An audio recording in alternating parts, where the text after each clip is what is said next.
जोहार नमस्कार, आप सभी का स्वागत है खबर झारखंड तक में। चलिए शुरुआत करते हैं आज की सबसे बड़ी खबर से।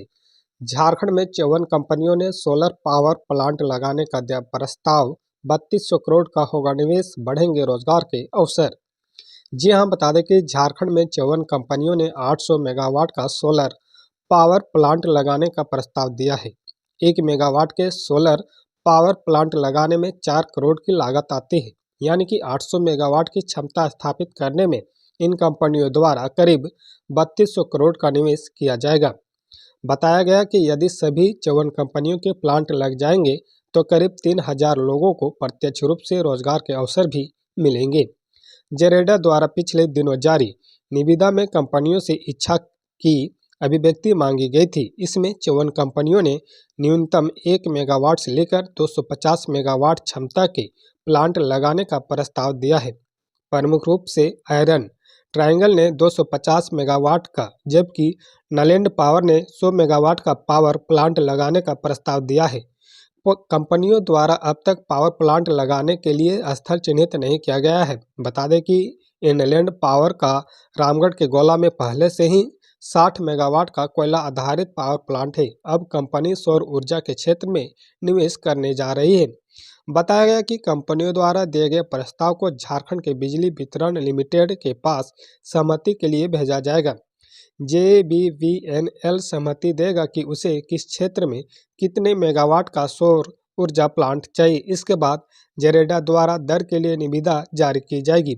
न्यूनतम दर टेंडर से आने के बाद इसे सहमति के लिए झारखंड राज्य विद्युत नियामक आयोग के पास भेजा जाएगा।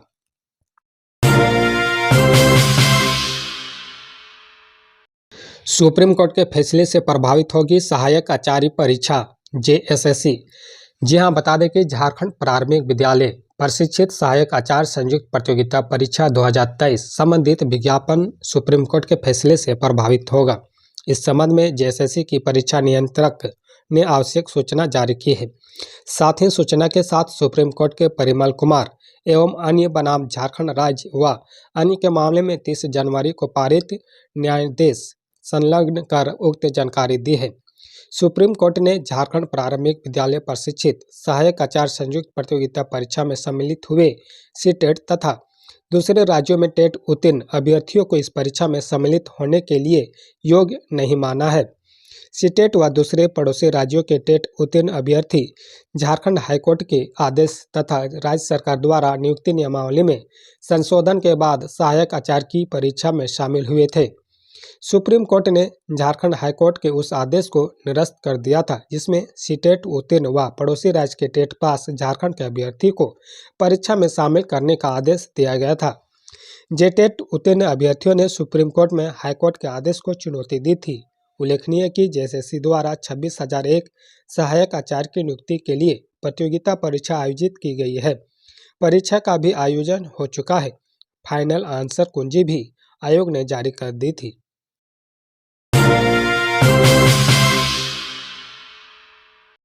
एक्शन में झारखंड के मंत्री दीपक बिरुवा अंचल अधिकारियों को दिया अल्टीमेट, कह दी बड़ी बातें। जी हां, बता दें कि झारखंड के भू राजस्व मंत्री दीपक बिरुवा ने अंचल कार्यालयों में भ्रष्टाचार के मुद्दे पर सख्त रुख अपनाया है। मंत्री ने अंचल अधिकारियों को अल्टीमेट देते हुए कहा कि अगर बेवजह रैयतों के आवेदन को रिजेक्ट किया तो अब तक सख्त कार्रवाई की जाएगी। उन्होंने साफ कर दिया कि अंचल अधिकारियों को अपनी कार्यशैली में बदलाव लाना होगा। झारभूमि साइट का बहाना बनाकर जिस तरह से वे अभी आवेदनों को रिजेक्ट कर रहे हैं यह सही नहीं है। अब ऐसा नहीं चलेगा। भू राजस्व मंत्री ने कहा कि अंचलों में तकनीकी कारणों का हवाला देकर रैयतों के आवेदनों को बेवजह रिजेक्ट करने पर चिन्हित अंचल अधिकारियों पर अब कार्रवाई होगी। साथ ही अंचल कार्यालयों में दाखिल खारिज संबंधित मामलों पर आवेदन की अस्वीकृति या आपत्ति के कारणों के बारे में भी CEO को 50 शब्दों में स्पष्ट करना होगा। मंत्री दीपक बिरुवा ने मंगलवार को प्रोजेक्ट भवन में भू राजस्व भूमि सुधार विभाग की समीक्षात्मक बैठक में ये बातें कही। मंत्री दीपक बिरुवा ने कहा कि कई बार तकनीकी कारणों से झारभूमि साइट नहीं खुलने की बातें लिखकर अंचल अधिकारी आवेदनों को जिस तरह से रिजेक्ट करते हैं अब नहीं चलेगा। जमीन मामले में अंचलों में कई गड़बड़ियां हैं, जिसका खमियाजा सरकार को उठाना पड़ता है। इसलिए सभी अंचल अधिकारी और पदाधिकारी सचेत होकर ईमानदारी से अपने दायित्वों का निर्वहन करें। मंत्री दीपक बिरुवा ने कहा कि कई मॉडर्न रिकॉर्ड रूम से खतियान निकालने पर सही छपाई नहीं होती है, खतियान का फोटो कॉपी नहीं दिखता। ऐसी विसंगतियों को दुरुस्त करें। स्पष्ट स्कैनिंग नहीं होने पर रैयतों को अपनी जमीन की सही जानकारी नहीं मिल पाती है। खतियान निकालने के बाद भी रैयतों को परेशानी नहीं होनी चाहिए। मंत्री दीपक बिरुवा ने कहा कि मॉडर्न रूम में कैथी और बांग्ला भाषा में लिखी खतियान को ट्रांसलेट करने की सुविधा देने की आवश्यकता है।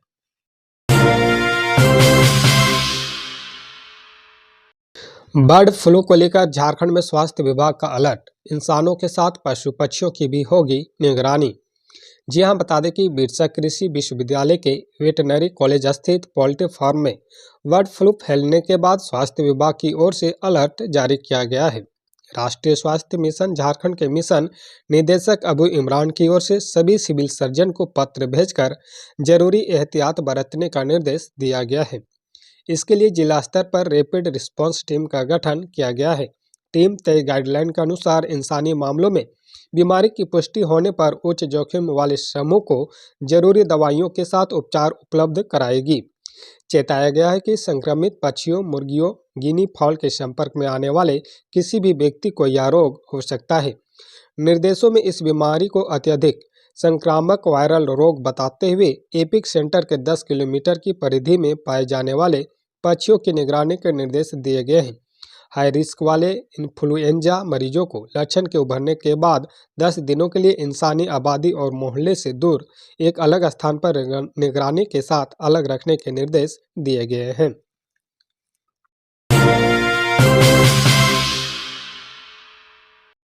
जेपीएससी अध्यक्ष की नियुक्ति नहीं होने पर धरना प्रदर्शन। जी हां, बता दें कि जेपीएससी में लगभग 7 माह से अध्यक्ष की नियुक्ति नहीं होने से नाराज अभ्यर्थियों ने मंगलवार को आयोग कार्यालय के समक्ष प्रदर्शन किया व धरना दिया। अभ्यर्थियों ने कहा कि वे लोग बोकारो, देवघर, चतरा, हजारीबाग, गिरिडीह, जमशेदपुर, पलामू आदि जगहों से आए हैं। रात भर यहीं रहेंगे और अब लगातार आंदोलन करेंगे। प्रदर्शन कर रहे अभ्यर्थियों ने कहा कि आखिरकार सरकार अध्यक्ष की नियुक्ति क्यों नहीं कर रही है। अभ्यर्थियों ने कहा कि अब धैर्य टूट गया है।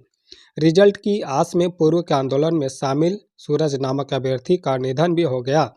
अभ्यर्थियों ने कहा कि बेहतर होगा कि सरकार आयोग को बंद कर इस भवन को मैरिज हॉल बना दे।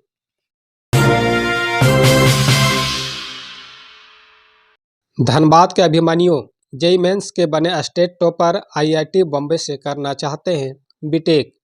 जी हां, बता दें कि एनटीए की ओर से मंगलवार को जेईई मेंस 2025 सेशन 1 का रिजल्ट जारी कर दिया गया है। राजधानी रांची समेत झारखंड के विद्यार्थियों ने परीक्षा में शानदार सफलता हासिल की है।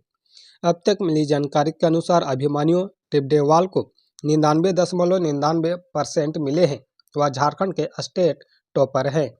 वे आईआईटी बॉम्बे से बीटेक करना चाहते हैं। यश कुमार और साहिल आकाश को 99.98% मिले हैं। इसके अलावा लवनिया भास्कर ने 99.73, अर्नव पांडे को 99.94 और विनेश को 99.93% मिले हैं। लवनिया भास्कर गढ़वा की रहने वाली है। धनबाद के आदित्य मिश्रा को 99.93% मिले हैं, जबकि विशेष को 99.23% मिले हैं। जेईई मेंस 2025 की परीक्षा 22, 23, 24, 28 और 29 जनवरी को 2 पालियों में आयोजित की गई थी। इसके लिए रांची में 3 परीक्षा केंद्र बनाए गए थे। इन केंद्रों पर करीब 10,000 विद्यार्थियों ने परीक्षा दी थी। परीक्षा के बाद एनटीए की ओर से उत्तर कुंजी जारी कर आपत्ति मांगी गई थी। आपत्ति निराकरण के बाद फाइनल रिजल्ट जारी किया गया है।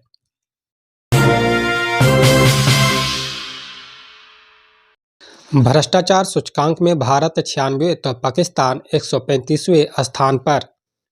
जी हां, बता दें कि ट्रांसपेरेंसी इंटरनेशनल की रिपोर्ट के अनुसार 2024 के लिए भ्रष्टाचार धारणा सूचकांक में भारत 180 देशों में 96वें स्थान पर है, क्योंकि इसका समग्र स्कोर 1 अंक गिरकर 38 हो गया है। 2023 में यह स्कोर 39 और 2022 में 40 था। वर्ष 2023 में भारत का रैंकिंग 93 थी। वहीं पड़ोसी देश पाकिस्तान 2 पायदान नीचे खिसक कर 135वें स्थान पर पहुंच गया है। सबसे कम भ्रष्ट राष्ट्रों की सूची में डेनमार्क शीर्ष पर है। इसके बाद फिनलैंड और सिंगापुर का स्थान है। डेनमार्क लगातार 7वें साल शीर्ष पर बना हुआ है। डेनमार्क का सर्वोच्च स्कोर 90 है, वहीं फिनलैंड 88 स्कोर है और सिंगापुर 84 स्कोर के साथ क्रमशः दूसरे व तीसरे पायदान पर है। यह सूचकांक सार्वजनिक क्षेत्र में भ्रष्टाचार के आधार पर 180 देशों और क्षेत्रों की रैंकिंग करता है। इसमें 0 से 100 के पैमाने का इस्तेमाल किया जाता है, जहां 0 का अर्थ अत्यधिक भ्रष्ट और 100 का मतलब साफ सुथरी व्यवस्था है।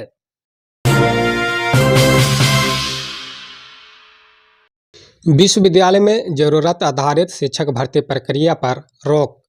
जी हां, बता दें कि उच्च एवं तकनीकी शिक्षा विभाग ने राज्य के सभी विश्वविद्यालय में आवश्यकता आधारित सहायक प्राध्यापकों की नियुक्ति प्रक्रिया पर रोक लगा दी है। उच्च शिक्षा निदेशालय के सचिव राम निवास यादव ने विश्वविद्यालयों के रजिस्ट्रार को पत्र जारी कर इस दिशा में अविलंब कार्रवाई कर इससे निदेशालय को अवगत कराने को कहा है। इधर नियुक्ति प्रक्रिया रोके जाने के विभाग के निर्णय का विभिन्न छात्र संगठनों ने स्वागत किया है।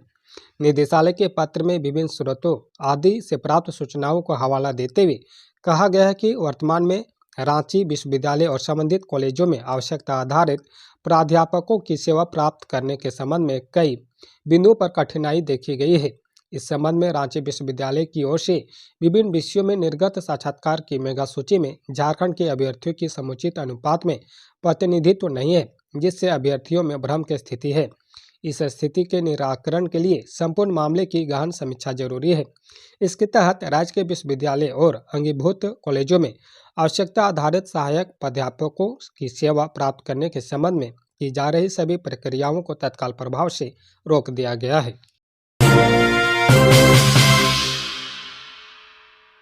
मैया योजना की राशि मार्च तक बिना आधार लिंक के मिलेगी। जी हां, बता दें कि मुख्यमंत्री मैया सम्मान योजना राशि बैंक खाता आधार से लिंक नहीं होने के बावजूद 31 मार्च तक लाभुक महिलाओं के खाते में मिलती रहेगी। इस योजना को वैसी महिला लाभुक जिनका बैंक खाता आधार से लिंक नहीं है, उन्हें यह काम 31 मार्च तक पूरा कर लेना है।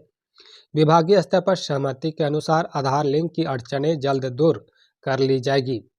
महिला बाल विकास एवं सामाजिक सुरक्षा मंत्री के रूप में सीएम हेमंत सोरेन ने इस प्रस्ताव पर स्वीकृति दे दी है।